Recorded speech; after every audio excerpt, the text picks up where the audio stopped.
Chapter 12. The Tansy Patch. Emily and Ilsa had a splendid fortnight of fun before their first fight. It was really quite a terrible fight, arising out of a simple argument as to whether they would or would not have a parlor in the playhouse they were building in Lofty John's Bush. Emily wanted a parlor, and Ilsa didn't. Ilsa lost her temper at once and went into a true Burnley tantrum. She was very fluent in her rages, and the volley of abusive dictionary words which she hurled at Emily would have staggered most of the Blairwater girls. But Emily was too much at home with words to be floored so easily. She grew angry too, but in the cool, dignified Murray way, which was more exasperating than violence. When Ilsa had a pause for breath in her diatribes, Emily, sitting on a big stone with her knees crossed, her eyes black and her cheeks crimson, interjected little sarcastic retorts that infuriated Ilsa still further. Ilsa was crimson too, and her eyes were pools of scintillating tawny fire. They were both so pretty in their fury that it was almost a pity they couldn't have been angry all the time. "You needn't suppose, you little puling, sniveling chit, that you are going to boss me, just because you live at New Moon," shrieked Ilsa as an ultimatum, stamping her foot. "I'm not going to boss you. I'm not going to associate with you ever again," retorted Emily disdainfully. "I'm glad to be rid of you, you proud, stuck-up, conceited, top-lofty biped," cried Ilsa. "Never you speak to me again, and don't you go about Blairwater saying things about me either." This was unbearable to a girl who never said things about her friends or once friends. "I'm not going to say things about you," said Emily deliberately. "I am just going to think them." This was far more aggravating than speech, and Emily knew it. Ilsa was driven quite frantic by it. Who knew what unearthly things Emily might be thinking about her any time she took the notion to? Ilsa had already discovered what a fertile invention Emily had. "Do you suppose I care what you think, you insignificant serpent? Why, you haven't any sense." "I've got something then that's far better," said Emily, with a maddening superior smile. "Something that you can never have, Ilsa Burnley." Ilsa doubled her fists as if she would like to demolish Emily by physical force. "If I couldn't write better poetry than you, I'd hang myself," she derided. "I'll lend you a dime to buy a rope," said Emily. Ilsa glared at her, vanquished. "You go to the devil," she said. Emily got up and went, not to the devil, but back to New Moon. Ilsa relieved her feelings by knocking the boards of their china closet down and kicking their moss gardens to pieces, and departed also. Emily felt exceedingly badly. Here was another friendship destroyed. A friendship, too, that had been very delightful and satisfying. Ilsa had been a splendid chum, there was no doubt about that. After Emily had cooled down, she went to the dormer window and cried. "Wretched, wretched me," she sobbed, dramatically but very sincerely. Yet the bitterness of her break with Rhoda was not present. This quarrel was fair and open and above board. She had not been stabbed in the back. But of course, she and Ilsa would never be chums again. You couldn't be chums with a person who called you a chit and a biped and a serpent and told you to go to the devil. The thing was impossible. And besides, Ilsa could never forgive her. For Emily was honest enough to admit to herself that she had been very aggravating too.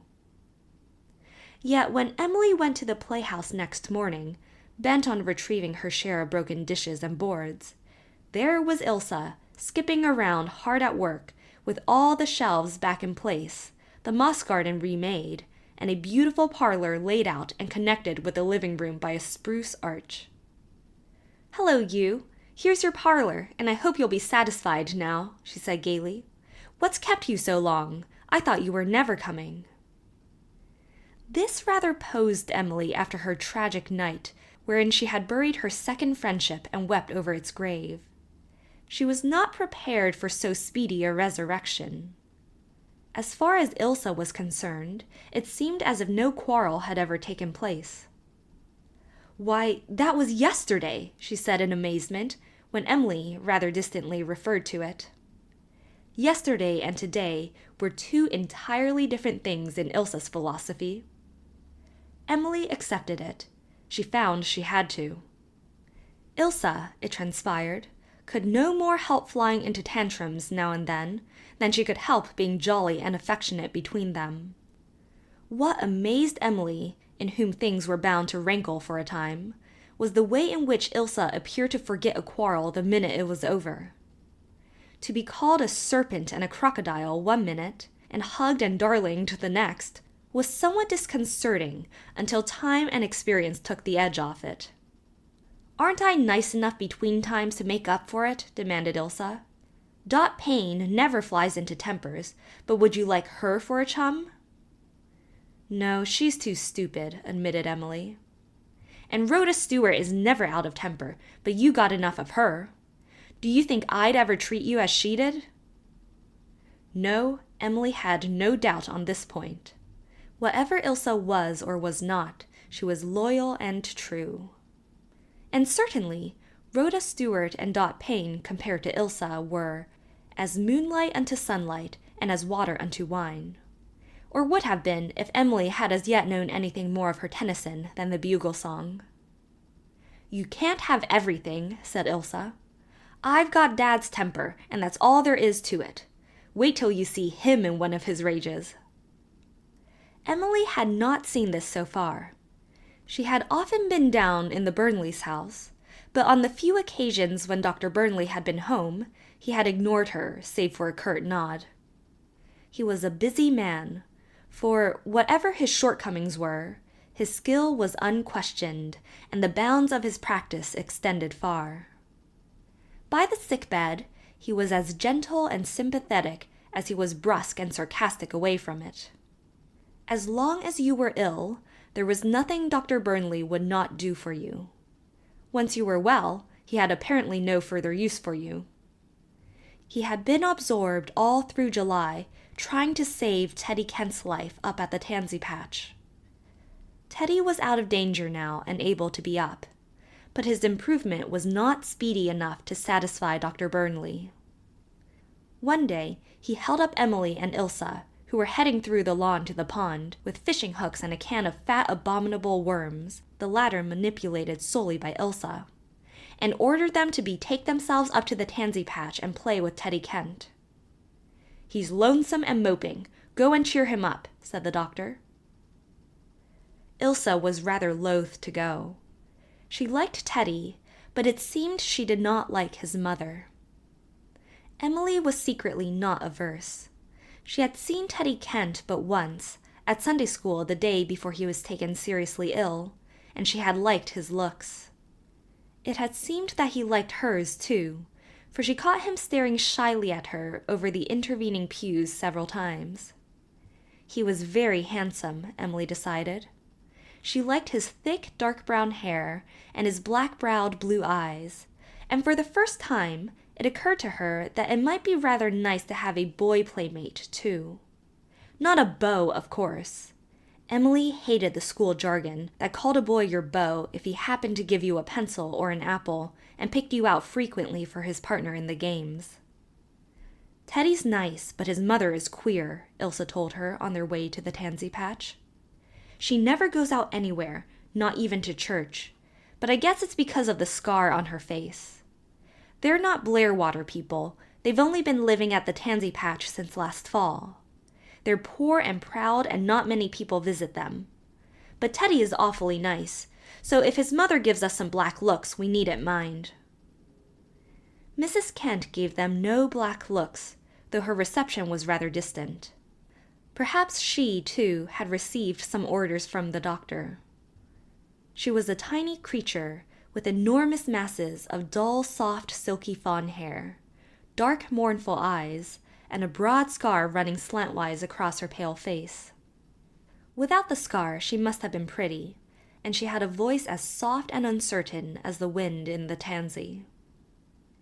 Emily, with her instinctive faculty of sizing up people she met, felt that Mrs. Kent was not a happy woman.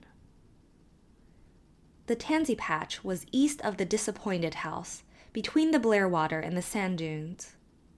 Most people considered it a bare, lonely, neglected place, but Emily thought it was fascinating. The little clapboarded house topped a small hill, over which tansy grew in a hard, flaunting aromatic luxuriance, rising steeply and abruptly from a main road. A straggling rail fence, almost smothered in wild rose bushes, bounded the domain, and a sagging, ill-used little gate gave ingress from the road. Stones were let into the side of the hill for steps to the front door. Behind the house was the tumble-down little barn and a field of flowering buckwheat, creamy green, sloping down to the Blairwater. In front was a crazy veranda around which a brilliant band of red poppies held up their enchanted cups. Teddy was unfeignedly glad to see them, and they had a happy afternoon together. There was some color in Teddy's clear olive skin when it ended, and his dark blue eyes were brighter. Mrs. Kent took in these signs greedily and asked the girls to come back, with an eagerness that was yet not cordiality. But they had found the Tansy Patch a charming place, and were glad to go again.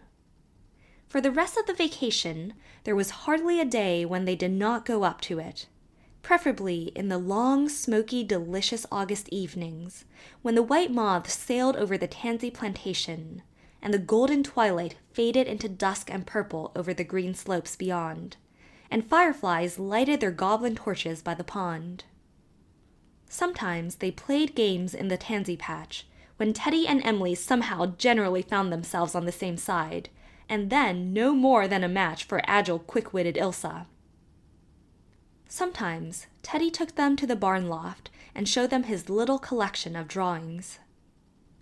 Both girls thought them very wonderful, without knowing in the least how wonderful they really were. It seemed like magic to see Teddy take a pencil and a bit of paper, and with a few quick strokes of his slim brown fingers, bring out a sketch of Ilsa or Emily or Smoke or Buttercup that looked ready to speak, or meow. Smoke and Buttercup were the Tansy Patch cats. Buttercup was a chubby, yellow, delightful creature, hardly out of kittenhood. Smoke was a big Maltese and an aristocrat, from the tip of his nose to the tip of his tail. There was no doubt whatever that he belonged to the cat caste of Vere de Vere. He had emerald eyes and a coat of plush. The only white thing about him was an adorable dicky. Emily thought, of all the pleasant hours spent at the Tansy Patch, the pleasantest were those when, tired with play, they all three sat on the crazy veranda steps in the mystery and enchantment of the borderland between light and dark, when the little clump of spruce behind the barn looked like beautiful, dark phantom trees. The clouds of the west faded into gray, and a great round yellow moon rose over the fields to be reflected brokenly in the pond, where the Wind Woman was making wonderful woven lights and shadows. Mrs. Kent never joined them, though Emily had a creepy conviction that she was watching them stealthily from behind the kitchen blind. Teddy and Ilsa sang school ditties, and Ilsa recited, and Emily told stories. Or they sat in happy silence, each anchored in some secret port of dreams, while the cats chased each other madly over the hill and through the tansy, tearing round and round the house like possessed creatures. They would spring up at the children with sudden pounces, and spring as suddenly away. Their eyes gleamed like jewels, their tails swayed like plumes. They were palpitating with nervous, stealthy life. "Oh, isn't it good to be alive like this?" Emily said once. "Wouldn't it be dreadful if one had never lived?" Still, existence was not wholly unclouded. Aunt Elizabeth took care of that. Aunt Elizabeth only permitted the visits to the Tansy Patch under protest, and because Dr. Burnley had ordered them. "Aunt Elizabeth does not approve of Teddy," Emily wrote in one of her letters to her father, which epistles were steadily multiplying on the old garret sofa shelf. The first time I asked her if I might go and play with Teddy, she looked at me severely and said, "Who is this Teddy person? We do not know anything about these Kents. Remember, Emily, the Murrays do not associate with everyone." I said, "I am a Star. I am not a Murray. You said so yourself." "Dear father, I did not mean to be impertinent, but Aunt Elizabeth said I was, and would not speak to me the rest of the day. She seemed to think that was a very bad punishment, but I did not mind it much. Only it is rather unpleasant to have your own family preserve a disdainful silence towards you. But since then, she lets me go to the tansy patch because Dr. Burnley came and told her to. Dr. Burnley has a strange influence over Aunt Elizabeth. I do not understand it. Rhoda said once that Aunt Elizabeth hoped Dr. Burnley and Aunt Laura would make a match of it, which, you know, means get married. But that is not so. Mrs. Thomas Anderson was here one afternoon to tea. Mrs. Anderson is a big fat woman, and her grandmother was a Murray, and there is nothing else to say about her. She asked Aunt Elizabeth if she thought Dr. Burnley would marry again, and Aunt Elizabeth said, no, he would not, and she did not think it right for people to marry a second time. Mrs. Anderson said, sometimes I have thought he would take Laura. Aunt Elizabeth just swept her a haughty glance. There is no use in denying it. There are times when I am very proud of Aunt Elizabeth, even if I do not like her. Teddy is a very nice boy, Father. I think you would approve of him. Should there be 2 P's in approve? He can make splendid pictures, and he is going to be a famous artist someday, and then he is going to paint my portrait. He keeps his pictures in the barn loft because his mother doesn't like to see them. He can whistle just like a bird. The Tansy Patch is a very quaint place, especially at night. I love the twilight there.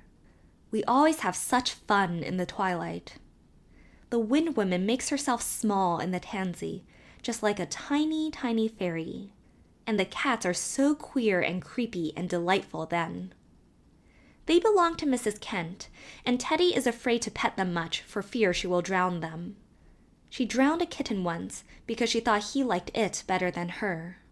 But he didn't, because Teddy is very much attached to his mother. He washes the dishes for her and helps her in all the housework. Ilsa says the boys in school call him Sissy for that, but I think it is noble and manly of him. Teddy wishes she would let him have a dog, but she won't. I have thought Aunt Elizabeth was tyrannical, but Mrs. Kent is far worse in some ways. But then, she loves Teddy, and Aunt Elizabeth does not love me. But Mrs. Kent doesn't like Ilsa or me. She never says so, but we feel it. She never asks us to stay to tea, and we've always been so polite to her. I believe she is jealous of us because Teddy likes us. Teddy gave me the sweetest picture of the Blairwater he had painted on a big white cowhawk shell, but he said I mustn't let his mother know about it because she would cry. Mrs. Kent is a very mysterious person, very like some people you read of in books. I like mysterious people, but not too close. Her eyes always look hungry, though she has plenty to eat. She never goes anywhere because she has a scar on her face where she was burned with a lamp exploding. It made my blood run cold, dear father. How thankful I am that Aunt Elizabeth only burns candles. Some of the Murray traditions are very sensible. Mrs. Kent is very religious, what she calls religious. She even prays in the middle of the day. Teddy says that before he was born into this world, he lived in another one, where there were 2 suns, one red and one blue. The days were red and the nights blue. I don't know where he got the idea, but it sounds attractive to me. And then he says the brooks run honey instead of water. But what did you do when you were thirsty? I said. Oh, we were never thirsty there. But I think I would like to be thirsty, because then cold water tastes so good. I would like to live in the moon. It must be such a nice silvery place. Ilsa says Teddy ought to like her best, because there is more fun in her than in me, but that is not true. There is just as much fun in me when my conscience doesn't bother me. I guess Ilsa wants Teddy to like her best, but she is not a jealous girl. I am glad to say that Aunt Elizabeth and Aunt Laura both approve of my friendship with Ilsa. It is so seldom they approve of the same thing. I am getting used to fighting with Ilsa now and don't mind it much. Besides, I can fight pretty well myself when my blood is up.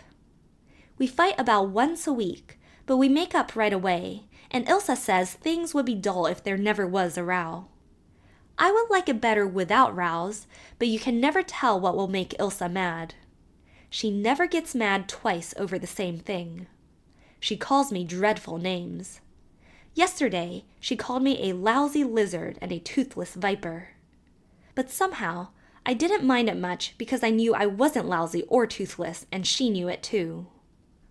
I don't call names because that is unladylike, but I smile, and that makes Ilsa far madder than if I scowled and stamped as she does, and that is why I do it. Aunt Laura says I must be careful not to pick up the words Ilsa uses and try to set her a good example, because the poor child has no one to look after her properly. I wish I could use some of her words because they are so striking. She gets them from her father. I think my aunts are too particular. One night, when the Reverend Mr. Dare was here to tea, I used the word bull in my conversation. I said, Ilsa and I were afraid to go through Mr. James Lee's pasture where the old well was because he had a cross bull there. After Mr. Dare had gone, Aunt Elizabeth gave me an awful scolding and told me I was never to use that word again. But she had been talking of tigers at tea, in connection with missionaries, and I can't understand why it is more disgraceful to talk about bulls than tigers. Of course, bulls are ferocious animals, but so are tigers. But Aunt Elizabeth says I am always disgracing them when they have company. When Mrs. Lockwood was here from Shrewsbury last week, they were talking about Mrs. Foster Beck, who is a bride, and I said Dr. Burnley thought she was devilishly pretty. Aunt Elizabeth said, Emily, in an awful tone. She was pale with wrath. Dr. Burnley said it, I cried. I am only quoting. And Dr. Burnley did say it the day I stayed to dinner with Ilsa, and Dr. Jameson was there from Shrewsbury. I saw Dr. Burnley in one of his rages that afternoon over something Mrs. Sims had done in his office. It was a gruesome sight. His big yellow eyes blazed, and he tore about and kicked over a chair, and threw a mat at the wall, and fired a vase out of the window and said terrible things. I sat on the sofa and stared at him like one fascinated. It was so interesting I was sorry when he cooled down, which he soon did, because he is like Ilsa and never stays mad long. He never gets mad at Ilsa, though. Ilsa says she wishes he would. It would be better than being taken no notice of. She is as much of an orphan as I am, poor child. Last Sunday, she went to church with her old faded blue dress on.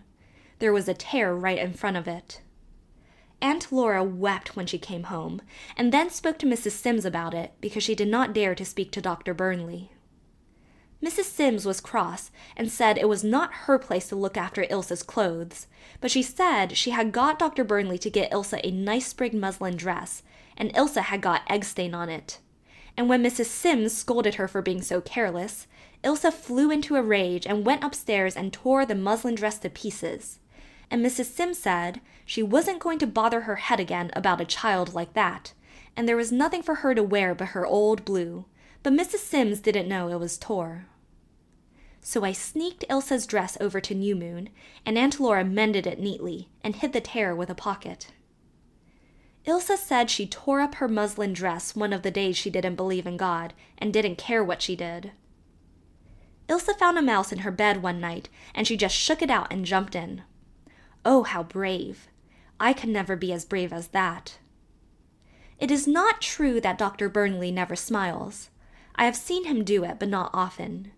He just smiles with his lips, but not his eyes, and it makes me feel uncomfortable. Mostly he laughs in a horrid, sarcastic way, like Jolly Jim's uncle. We had barley soup for dinner that day, very watery. Aunt Laura is giving me 5 cents a week for washing the dishes. I can only spend 1 cent of it, and the other 4 have to be put in the toad bank in the sitting room on the mantel. The toad is made of brass and sits on top of the bank, and you put the cents in his mouth 1 at a time. He swallows them and they drop into the bank. It's very fascinating. I should not write fascinating again because you told me I must not use the same word too often, but I can't think of any other that describes my feelings so well. The toad bank is Aunt Laura's, but she said I could use it. I just hugged her. Of course, I never hug Aunt Elizabeth. She is too rigid and bony. She does not approve of Aunt Laura paying me for washing dishes. I tremble to think what she would say if she knew Cousin Jimmy gave me a whole $1 on the sly last week. I wish he had not given me so much. It worries me. It is an awful responsibility. It will be so difficult to spend it wisely also without Aunt Elizabeth finding out about it. I hope I shall never have $1 million. I am sure it would crush me utterly.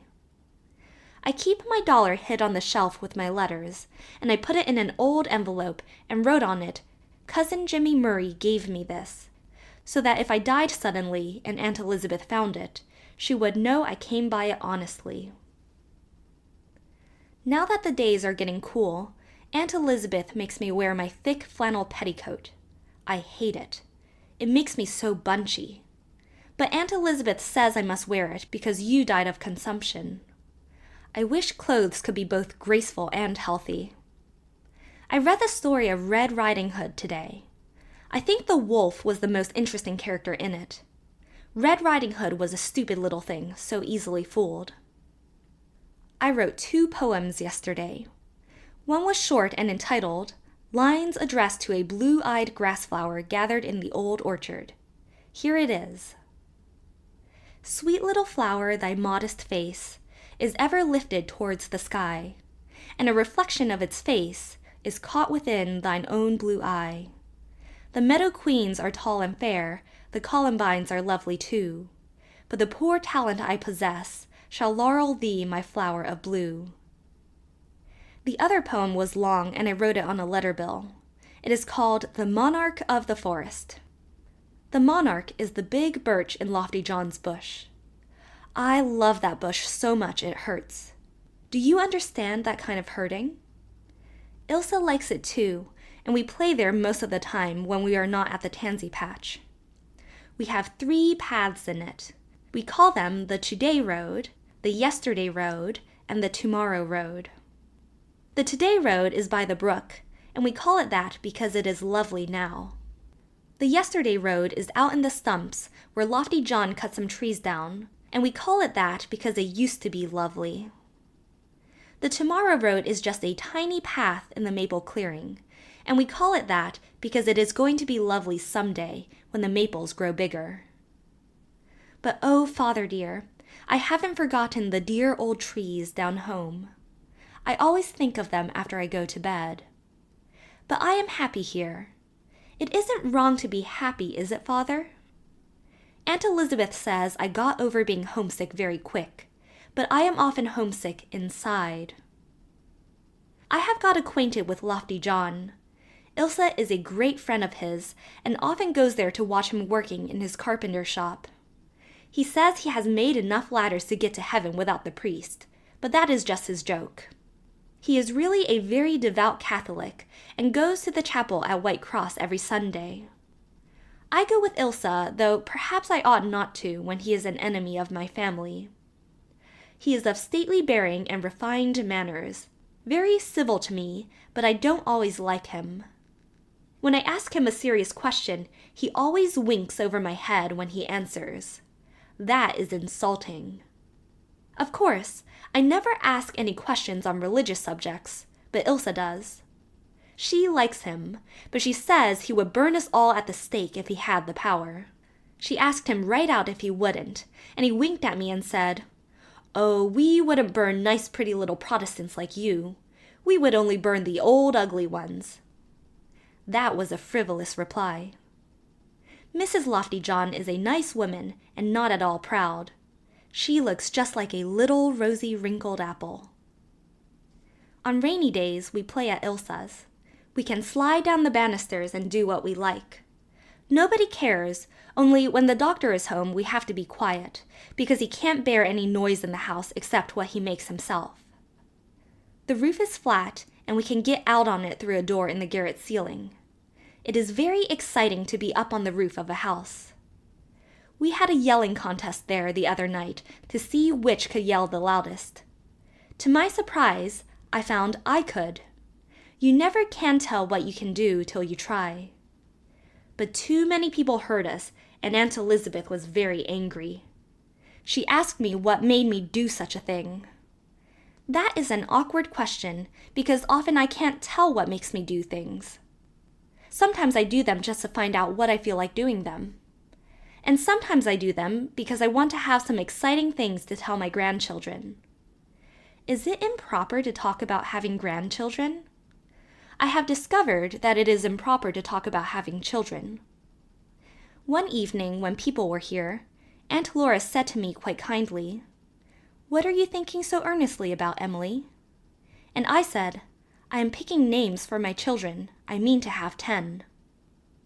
And after the company had gone, Aunt Elizabeth said to Aunt Laura icily, "I think it will be better in the future, Laura, if you do not ask that child what she is thinking of." If Aunt Laura doesn't, I shall be sorry, because when I have an interesting thought, I like to tell it. School begins again next week. Ilsa is going to ask Miss Brownell if I can sit with her. I intend to act as if Rhoda was not there at all. Teddy is going too. Dr. Burnley says he is well enough to go, though his mother doesn't like the idea. Teddy says she never likes to have him go to school, but she is glad that he hates Miss Brownell. Aunt Laura says the right way to end a letter to a dear friend is yours affectionately. So I am yours very affectionately, Emily Bird Starr. P.S. Because you are my very dearest friend still, Father. Ilsa says she loves me best of anything in the world, and her red leather boots that Mrs. Sims gave her next.